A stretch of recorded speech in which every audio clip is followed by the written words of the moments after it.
Hello guys, how are you?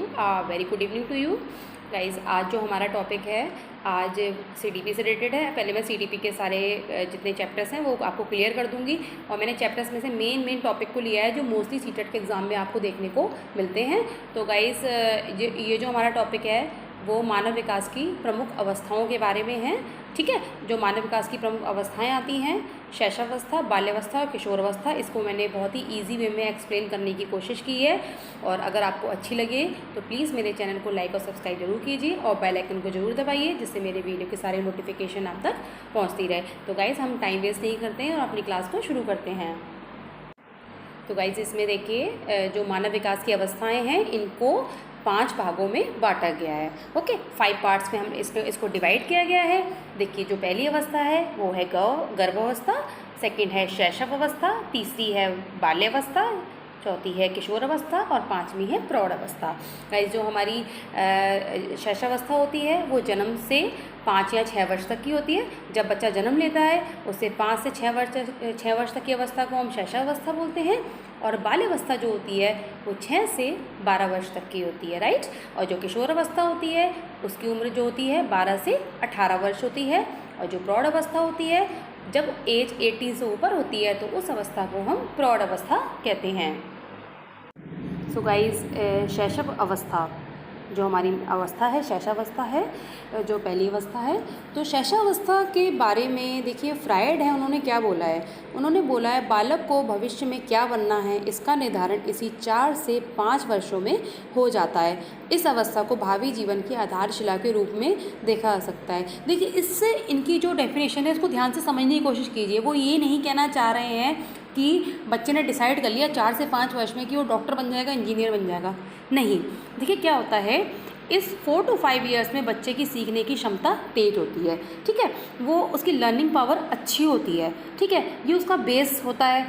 ठीक है, जो बच्चा 4 to 5 ईयर्स का होता है जब वो अपनी स्टडी कर रहा होता है तो वो अपना बेस क्लियर कर रहा होता है, राइट। तो इसलिए ऐसे कहते हैं कि हम कहते हैं ना कि जब बच्चे का बेस क्लियर होता है तभी वो आगे प्रोग्रेस करता है। तो आप इसको भावी जीवन के आधारशिला के रूप में भी देख सकते हैं। और आपने देखा होगा इस उम्र में बच्चे क्या करते हैं, किसी को डॉक्टर बनना पसंद है तो डॉक्टर्स के मतलब गेम्स के साथ खेलता है, आपने चीज़ देखी होगी।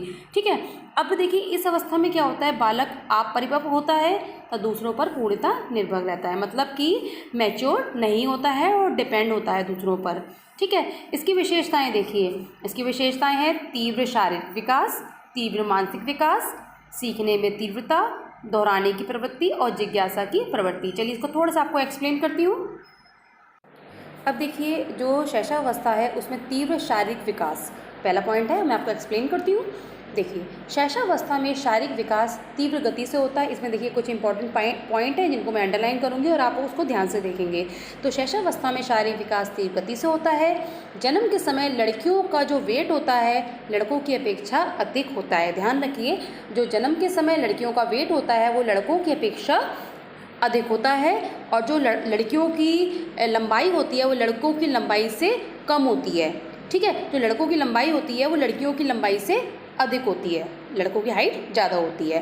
ठीक है, जन्म के समय किसी शिशु का भार 3 से 3.2 किलोग्राम होता है। जब बच्चा पैदा होता है तो उसका जो वेट होता है उसका 3.2 किलोग्राम या 3 किलोग्राम के नियर बाय होता है। और जो बच्चे की लंबाई होती है 50 से 51.5 सेंटीमीटर तक होती है, 50 से 51.5 सेंटीमीटर तक होती है। जन्म के समय शिशु में हड्डियों की कुल संख्या 270 होती है। गाइस इन सारे पॉइंट्स को आप ध्यान रखिए, अपने नोट्स बना लीजिए क्योंकि सारे पॉइंट इंपॉर्टेंट हैं, राइट। शिशु के मस्तिष्क की लंबाई शरीर की लंबाई का 1/4 पार्ट होती है, ध्यान रखिए। और जन्म के समय जो बच्चे का मस्तिष्क होता है वो 350 ग्राम का होता है और यह भार 2 वर्षों में दुगना 2 ईयर्स में ये डबल हो जाता है। और शैशव अवस्था का जो अंतिम चरण होता है, लास्ट स्टेज होती है शैशव अवस्था की, तब बच्चे का जो मस्तिष्क का भार होता है वो 1260 ग्राम हो जाता है। इसमें आपको बहुत सारे क्वेश्चन देखने को मिलेंगे तीव्र शारीरिक विकास में, इन पॉइंट्स को ध्यान से देखिए। इस एज में जो मानसिक विकास होता है वो तीव्र गति से होता है, उसकी स्पीड तेज होती है। तीव्र मानसिक विकास होता है तो मानसिक विकास से तात्पर्य मानसिक शक्ति का उदय होना होता है और पुष्ट होना और धीरे धीरे चरम सीमा तक पहुंचने के साथ साथ व्यक्ति में उस योग्यता का विकास भी होने लग जाता है। अब देखिए गाइस, देखिए इसमें जो शैशवावस्था होती है इसकी और विशेषताएं देखिए। सीखने में तीव्रता क्या होता है, बच्चे में जो स्पीड होती है, सीखने की कैपेबिलिटी होती है, कैपेसिटी होती है, वो बहुत स्ट्रांग होती है। ठीक है, एक लालसा भी होती है, क्यूरियोसिटी भी होती है उसके अंदर। वो हंसता है, मुस्कुराता है और वस्तु को पकड़ने की कोशिश करता है। आप देखना कि शैशवावस्था में बालक किसी वस्तु पड़ी होगी तो उसे पकड़ने की कोशिश करेगा, वस्तुओं को ध्यान से देखता है। और सबसे बड़ी बात यह है कि अगर उसकी आंखों की तरफ कोई तेज प्रकाश आता है तो वो चिड़चिड़ाता भी है और क्रोध को भी प्रकट करता है। ऐसे गुण आपको शैशवावस्था में बालक के अंदर देखने को मिलेंगे।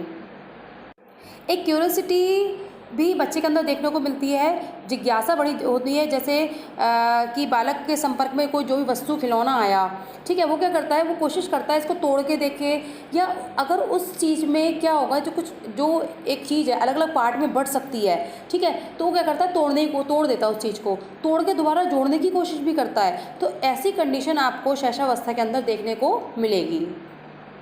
अब गाइस, हमारा जो सेकंड अवस्था है वो है बाल्यावस्था। ठीक है, ये शैशवावस्था के बाद आती है बाल्यावस्था, राइट। और शैशवावस्था के बाद 6 से 12 वर्ष की अवस्था को हम बाल अवस्था कहते हैं। 6 to 12 ईयर्स की जो हमारी एज होती है उसे बाल अवस्था कहते हैं। इस अवस्था को समझ पाना थोड़ा सा कठिन होता है क्योंकि विकास की दृष्टि से यह अवस्था जटिल अवस्था होती है। और गाइस ध्यान रखिए, ये बहुत ऐसी अवस्था होती है कि इसमें शारीरिक, मानसिक, सामाजिक और नैतिक परिवर्तन आपको बच्चे के अंदर देखने को मिलते हैं। काफ़ी चेंजेस बच्चे के अंदर आते हैं, शारीरिक, मानसिक, सामाजिक चेंजेस भी उसके अंदर आते हैं। इस अवस्था को विकास का अनोखा काल भी कहते हैं। ऐसा क्वेश्चन आप देखना सीटेट में देखने को कई बार आया है कि विकास का अनोखा काल किस अवस्था को कहते हैं, तो आंसर था बाल्यावस्था। ठीक है, पूर्व बाल्यावस्था देखिए, पूर्व बाल्यावस्था 6 से 9 वर्ष की होती है और इसे खिलौनों की आयु भी कहते हैं। 6 से 9 वर्ष की अवस्था को हम पूर्व खिलौनों की आयु कहते हैं और इस अवस्था में बालक औपचारिक शिक्षा प्राप्त कर लेता है, राइट। अब गाइस देखिए, बाल्यावस्था की विशेषताएं देखिए। बाल्यावस्था की जो पहली विशेषता है वो है शरीर तथा मानसिक विकास में स्थिरता, स्टेबिलिटी आ जाती है। शरीर में और मानसिक विकास में स्टेबिलिटी आती है बाल्यावस्था के अंतर्गत। इसमें क्या होते हैं, जो मसल्स होती हैं वो भी स्ट्रॉन्ग होना शुरू हो जाती है और जो बच्चे का मेंटल एबिलिटी होती है या मेंटली बच्चा क्या होता है, मैच्योर होना शुरू होने लग जाता है। तो और जो रॉस महोदय थे उन्होंने इस अवस्था को मिथ्या परिपक्वता भी कहा है। ठीक है, तो गाइस सिंपल सी बात है, पहले पॉइंट में यही बताने की कोशिश की गई है कि जो मांसपेशियां हैं वो स्ट्रांग होने लग जाती हैं और शारीरिक मानसिक विकास में स्टेबिलिटी या स्थिरता आने लगती है। सेकेंड पॉइंट देखिए इसका, मानसिक योग्यता में वृद्धि। इस अवस्था में बच्चा क्या करता है, जैसे आपने दो चीज़ें रख ली तो वो डिफ्रेंशिएट करने में उसकी कैपेबिलिटी होती है, वो दो चीज़ों में डिफरेंस कर सकता है। ठीक है, अगर आपने जैसे कोयला और शीशा रख लिया तो वो बताएगा ये कोयला है या शीशा है या पत्थर है। उसके संग कोई इंसिडेंट होता है, छोटी छोटी घटनाएं होती हैं, वो उसको एक्सप्लेन कर सकता है। उस पर ये होता है वो घटनाएं छोटी छोटी होनी चाहिए, जो छोटी घटनाएं उसके साथ होती हैं वो एक्सप्लेन कर सकता है कि उसके साथ आज क्या हुआ, या वो स्कूल गया तो उसके संग स्कूल में अपने फ्रेंड के संग उसने क्या किया, क्या डिस्कशन हुआ, तो ये सब बातें वो घर आके बताता है या अपने फ्रेंड से भी जो क्या डिस्कशन हुआ आके बताता है। इस अवस्था में बच्चों को सिक्कों का ज्ञान भी हो जाता है, कॉइन्स भी बच्चे सीख लेते हैं, तारीख, दिन, सप्ताह। आपने देखा होगा बच्चे मंथ्स नेम, डेज नेम ये सब सीख लेते हैं। ठीक है, बच्चों को कॉइन्स का पता चल जाता है, 1 रुपीज़ का कॉइन्स है ये या 2 रुपीज़ का कॉइन है। अच्छा, वो कोई मूवी देखते हैं तो उसको मूवी का भी वर्णन कर लेते हैं, जैसे पर मूवी ध्यान रखिए उनकी एज के अकॉर्डिंग होनी चाहिए। वो जो मूवी वो देखते हैं, जैसे मान लीजिए अगर उन्होंने डोरेमोन का कोई सीरियल देखा है, ठीक है, तो उसे एक्सप्लेन करेंगे कि आज उन्होंने डोरेमोन में क्या देखा है, तो मानसिक योग्यता में उनकी वृद्धि होने लग जाती है। अब वही नेक्स्ट देखिए इसका थर्ड पॉइंट, समूह की प्रवृत्ति, मतलब ग्रुपिंग में रहना बाल्यावस्था में बच्चे को बहुत पसंद होता है। ठीक है, वो किसी ना किसी टोली का सदस्य होता है, मतलब उसे ग्रुपिंग होती है, फ्रेंड सर्कल होते हैं। ठीक है, उसके कोई बेस्ट फ्रेंड भी होता है और उसको वो मतलब बच्चों संग खेलता है, बच्चों संग विद्यालय जाता है, बच्चों संग ट्यूशन्स जाना, मतलब इस एज में बच्चे में जो समूह की प्रवृत्ति है, ग्रुपिंग आ जाती है बच्चे के अंदर। ठीक है, और ग्रुपिंग के संग वो एडजस्टमेंट भी करता है, ऐसा नहीं है, वो ग्रुपिंग के संग एडजस्टमेंट करना भी सीख जाता है बच्चों के साथ। इस अवस्था में बालक में संग्रह करने की प्रवृत्ति पाई जाती है, अर्थात इस अवस्था का बालक वस्तुओं को इकट्ठा करना भी प्रारंभ कर देता है। आप देखिएगा कि कलेक्शन करना बच्चों को बहुत पसंद है, जैसे पेंसिल हो गई, इरेज़र हो गई, अगर उसके पास कुछ पेंसिल्स होती हैं तो उसे ग्रुपिंग करता है, या इरेज़र होती है उसे ग्रुपिंग करता है, मतलब वो उसकी हैबिट में हो जाती है, मतलब उसकी एक समूह की प्रवृत्ति उसके अंदर आती है, चाहे वो फ्रेंड सर्कल के रूप में हो या किसी वस्तु के रूप में हो। गाइस देखिए बहुत ही इंपॉर्टेंट पॉइंट है, सामाजिक तथा नैतिक गुणों का विकास। बाल्यावस्था में क्या होता है, एक बच्चे के अंदर जो सामाजिक और नैतिक गुण आ जाते हैं। ठीक है, सामाजिक और नैतिक गुण आप ये देखने को ये मैं आपको एक्सप्लेन कर रही हूँ कि क्या है, मतलब ये क्या किस टाइप के गुण हो गए। क्या होता है, बच्चा शिष्टाचार करना सीख जाता है। ठीक है, अपने से बड़ों को अनुसरण करता है, रिस्पेक्ट करना सीख जाता है, और उसको पता होता है कि वो समाज का हिस्सा है, और अगर वो कुछ गलत काम करेगा या अनैतिक काम करेगा तो उसके लिए उसको दंडित किया जाएगा। इतनी समझ बच्चे के अंदर आ जाती है। उसे पता है बड़ों का सम्मान करना है, अगर उसके फ्रेंड को किस नीड है उसकी तो वो उसकी हेल्प करता है, मतलब ऐसा नेचर बच्चे के अंदर आने लग जाता है। और देखिए लास्ट पॉइंट देखिए 5/5 इसका, रचनात्मक कार्य में वृत्ति, मतलब क्रिएटिविटी वर्क, कागज़ से कुछ बनाना या कुछ मिट्टी के खिलौने बनाना, ऐसे काम बच्चा बाल्यावस्था में करना सीख जाता है। अब गाइस देखिए जो हमारी आखिरी अवस्था वो है किशोर अवस्था। तो क्या होती है किशोर अवस्था? देखिए किशोर अवस्था मानव विकास की बड़ी ही महत्वपूर्ण अवस्था होती है। ठीक है, एक सेल्फ रिस्पेक्ट आ जाती है इस एज के अंदर। ठीक है, बच्चे के अंदर, मतलब किशोर अवस्था में क्या होता है कि बच्चे के अंदर ना एक आप ईगो भी बोल सकते हैं, या उसके अंदर तनाव, तूफान या संघर्ष की स्थिति आपने को देखने को मिलती है। वो क्या करता है, आर्गूमेंट्स करना भी सीखता है। किशोर अवस्था में बच्चा आर्गूमेंट्स करना सीखता है।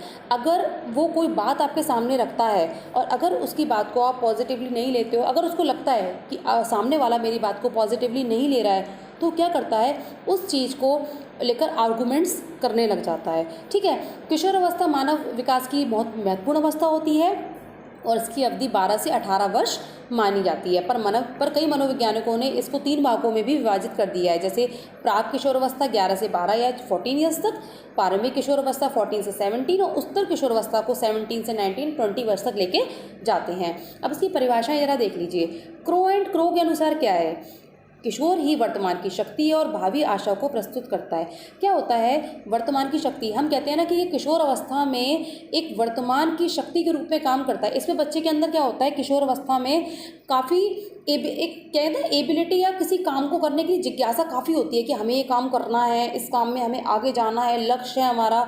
ये चीज़ें आपको किशोर अवस्था में देखने को मिलती है। और स्टैनले हॉल के अनुसार किशोर अवस्था बड़े संघर्ष, तूफान, तनाव, विरोध की अवस्था होती है। देखो मैंने आपको बताया ना, एक मतलब टेंशन जल्दी लेते हैं बच्चे इनमें, और जल्दी से हाइपर बहुत जल्दी होते हैं बच्चे, और मतलब विरोध बहुत जल्दी करते हैं। क्या होता है, उनको लगता है कि कोई बात उनके फेवर में नहीं है तो क्या करते हैं, उसका विरोध करने लग जाते हैं। तो तूफान का काल भी इसको कहते हैं। बड़ी नाजुक अवस्था होती है। ओके, अब गाइस देखिए किशोर अवस्था की विशेषताएं। देखिए इसको तूफान का काल भी कहते हैं, है ना, क्योंकि इसमें क्या होता है, तनाव, टेंशन, चिड़चिड़ापन भी एक बच्चे के अंदर धीरे धीरे बढ़ता है। ठीक है, इस अवस्था में ये सब चीज़ें आपको देखने को मिलती हैं। सबसे पहले देखिए जो बच्चे का पाणविक किशोर अवस्था में क्या होता है, बालक का शारीरिक तथा मानसिक विकास तीव्र गति से होता है। ठीक है, तीव्र गति से मतलब जो उसकी गति होती है वो तेज होती है। फिजिकली और मेंटली बच्चा तीव्र गति से आगे बढ़ता है किशोर अवस्था में। ये अवस्था बाल अवस्था की समाप्ति और प्रौढ़ अवस्था के बीच की अवस्था होती है। ठीक है, क्योंकि किशोर अवस्था के बाद प्रौढ़ अवस्था आती है। ठीक है, उसके बाल अवस्था और प्रौढ़ अवस्था के बीच की जो अवस्था होती है उसे हम किशोर अवस्था कहते हैं, और इसे संधि काल की अवस्था भी कहा जाता है। ये भी बहुत मोस्ट इंपॉर्टेंट क्वेश्चन आता है कि संधि काल की अवस्था कौन सी अवस्था होती है, वो किशोर अवस्था होती है। इस अवस्था में संवेगों में उथल पुथल होती है, तनाव में रहने के कारण इस अवस्था को मनोवैज्ञानिक समस्यात्मक अवस्था भी कहते हैं। क्या होता है, तनाव, गुस्सा, प्रेम, क्रोध, मतलब ये सब चीज़ें बच्चे में आपको देखने को मिलती है इस अवस्था में। जल्दी टेंशन में आ जाना, जल्दी गुस्से में आ जाना, अपने ऊपर आपा न रहना। ठीक है, ये चीज़ें आपको किशोर अवस्था में देखने को मिलेगी। इसमें क्या होता है, धीरे धीरे बच्चा मैच्योर भी होता है। ठीक है, बच्चा में लड़के लड़की दोनों धीरे धीरे मैच्योर होते हैं तथा किशोर अवस्था की समाप्ति के बाद किशोर पूर्व परिपक्व व्यक्ति बन जाता है। राइट, इस अवस्था में मैंने आपको पहले ही बताया, क्रोध, घृणा, चिड़चिड़ापन, हमें ना घृणा भी इसमें बहुत ज़्यादा इस काल में होती है। मतलब हम किसी को देख के हेट करते हैं या हम किसी को देख के जेलस भी बहुत करते हैं। इस एज में बच्चे क्या होते हैं, जेलसी बहुत होते हैं, दूसरों को देख के जेलस करना, आर्गूमेंट्स करना। ठीक है, और एडजस्टमेंट बिठाना थोड़ा मुश्किल होता है इस एज में, एडजस्ट नहीं करते हैं क्योंकि उनको लगता है, उनका ईगो सामने आता है और वो जो बोल रहे हैं दैट इज़ राइट, दूसरा जो बोल रहा है वो रॉन्ग है। ये बात उनके दिमाग में सेट होती है। इस अवस्था का बालक कल्पना जगत में विचरण करने लग जाता है, मतलब इमेजिनेशन बढ़ती जाती है कुछ करने की। वो देखते हैं अपने सामने कोई फेमस पर्सनैलिटी को देखते हैं तो वो ऐसा करने की कोशिश करते हैं। और म्यूज़िक आप देखना, म्यूज़िक काफ़ी पसंद होता है इस एज में बच्चों को, और जो गर्ल्स होती हैं उनकी कल्पना शक्ति अधिक होती है। तो गाइज़ मैंने आपको 3 अवस्थाएं बताई, ठीक है। इन अवस्थाओं में फिज़िकली मेंटली बच्चा कैसा डेवलप करता है, ये सारी अवस्थाओं को मैंने आपको एक्सप्लेन किया। अगर आपको मेरी वीडियो अच्छी लगती है तो प्लीज़ इसे लाइक सब्सक्राइब ज़रूर करें, and then thank you very much.